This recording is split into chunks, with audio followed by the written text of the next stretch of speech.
lovies, welcome back to my channel. Today's video is going to be a highly requested one. I get this question all the time, and it's, what is your favorite foundation? What's your holy grail foundation? What foundations do you recommend for oily skin? I hope I can answer as much as possible in this video. I will be going through an awful lot of foundations, a mixture of drugstore and a mixture of high-end. I've narrowed it down to these foundations. These are my holy grail. These are the ones I go for. A little bit of a background about my skin. Right, I have oily combo skin, oily down the middle, kind of normal cheeks. I'm not overly dry, but in the summer months I'm oily everywhere. Every single place. There's a select few foundations that I use. I'll explain why I like them and what I use them for. I'm going to go through them in no particular order, so let's start. I'm going to start with a foundation that's been probably in every single favorite foundation video, and it is my Estee Lauder Double Wear. I use like 10 different colours in this. Some people say, what colour are you in Estee Lauder? I say, well, what time of the year do you want to know what colour I am? Because if it's the summer, I'm probably shell beige. If it's the winter, I could be ivory beige. The reason why I love this foundation is it holds up so freaking long. This will last you 2 days if you wanted to leave it on. I don't recommend that, but if you wanted to leave that on your skin for 2 days, it would last that length of time. It doesn't break down. My natural oils don't come through. It doesn't look cakey on my skin. Yes, you can make it look cakey on your skin, but I use it with a beauty blender and it doesn't look cakey. This is full coverage, rock solid, ain't moving anywhere foundation, and I adore it. The only thing I don't like about it is the flashback on it, because it has an SPF in it. It flashes back a little bit. If you have oily skin, it's probably most suitable for you. I'm not sure about drier skin. Let me know if you've dry skin, you try this, do you like it? It might help other people in the comments if you leave a little note on it. So that is one of my favorite foundations. The next foundation I want to mention has probably been in every favorites foundation video as well, and it is my L'Oreal True Match. This was the first foundation I ever wore. My mum bought this for me when I was like 15, and it has really stood the test of time. This foundation doesn't break down on my skin.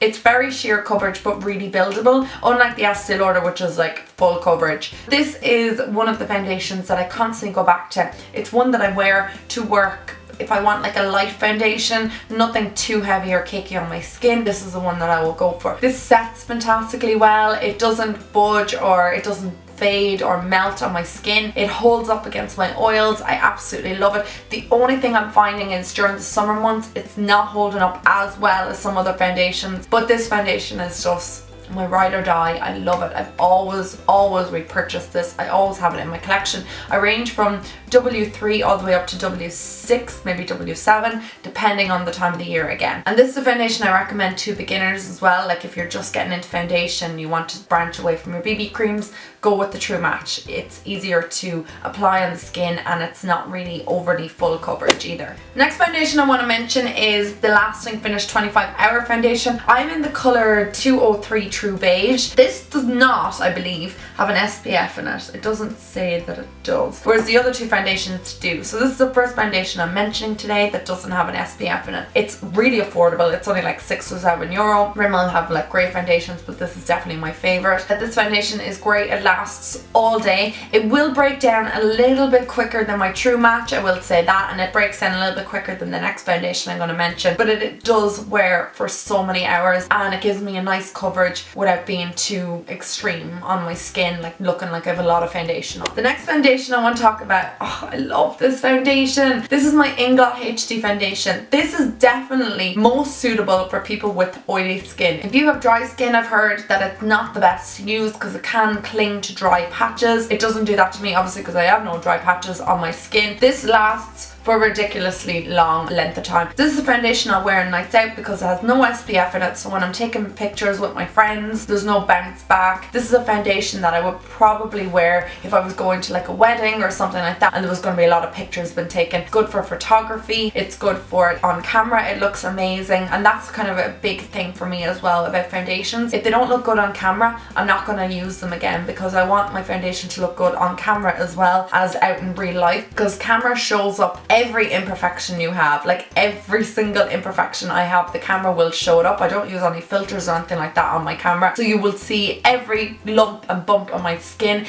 I want my foundation to look good, and this is one that I will use for that purpose. You guys know this. Whenever anybody asks me for an affordable foundation from the drugstore and that's gonna last the length of time and it's good for oily skin, I always recommend the Infallible. L'Oreal Infallible foundation is by far one of my favourite foundations from the drugstore for wear. You cannot beat this, and this is only 10 or 11 euro. This foundation lasts all day on my skin. It doesn't break down, it doesn't look oily, it doesn't look cakey, it doesn't fade anywhere, it doesn't crease, it doesn't sink into pores. It is amazing. I've tried the matte one of this and I hated it. It was way too thick and cakey, and oh, it looked awful on my skin, whereas just the original one suits me perfectly. The next foundation I absolutely adore is the Stila Stay All Day. Now unfortunately my colour is not correct for me right now. This is number 7 buff, and I can only wear it in the winter because it's too light. This comes with a concealer in the top, and I did a first impressions on this foundation and I will link that down below as well. Do check the description bar as well because there's so much information in there. This foundation is great on my skin. It lasts all day. There's no SPF in this either, I believe. Again, great for days where you know you're going to be out and about. Maybe you're getting pictures taken, maybe you're at a wedding,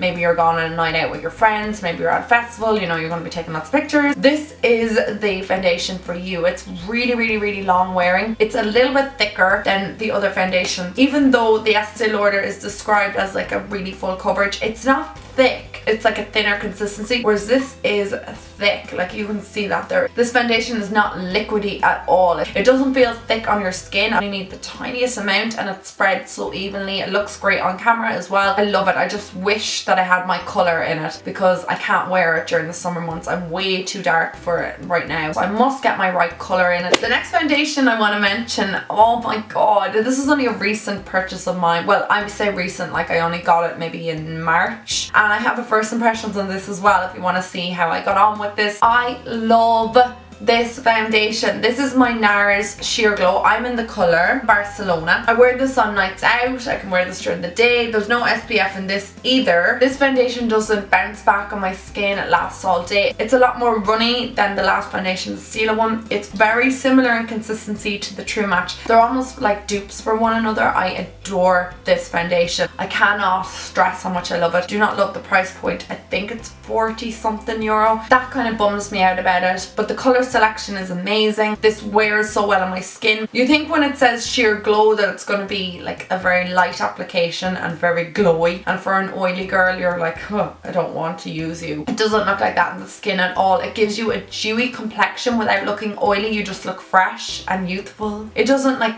give you a mask effect on your skin like some other foundations do. Like the Estee Lauder will definitely, you will know you're wearing foundation. It'll look like you're wearing foundation. But with this, it's not really like that nice sheer application onto the skin, but it covers everything I need it to cover and it doesn't cake. If you haven't tried that, definitely give it a whirl. I know it's expensive, but get a tester. You'll be addicted like me. The Fauna foundation has definitely been in my collection for the longest time ever, and I still adore it to this day, and it is my MAC Studio Fluid Fix. Now this does have an SPF in it. Oops. This will give a bit of a bounce back if you're using flash photography with it, and that's kind of one thing that bums me out about it. The other thing that bums me out about it as well is sometimes I can use this and my skin will look amazing. Other times I can use it and I get like a breakout 2 days later. It doesn't do it all the time, so that's why it is still a holy grail. This looks fantastic on my skin. My skin looks airbrushed when I wear this. Like, I mean, there is not one flaw on my skin. It is a high coverage foundation, so if you don't like high coverage foundations, you know you're wearing a foundation when you have this on your skin, and for that reason some people kind of shy away from it. But if you use a really light hand with it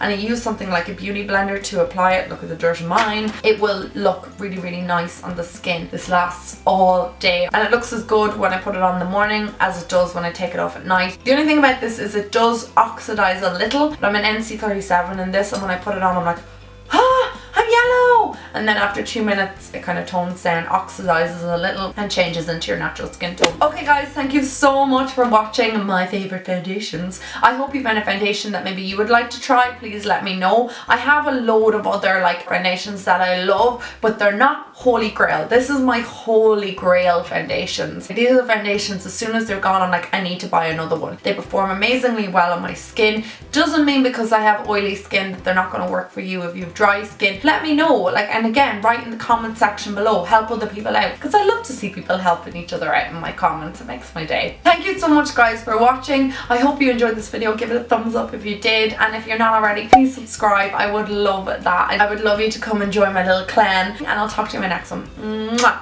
Bye guys!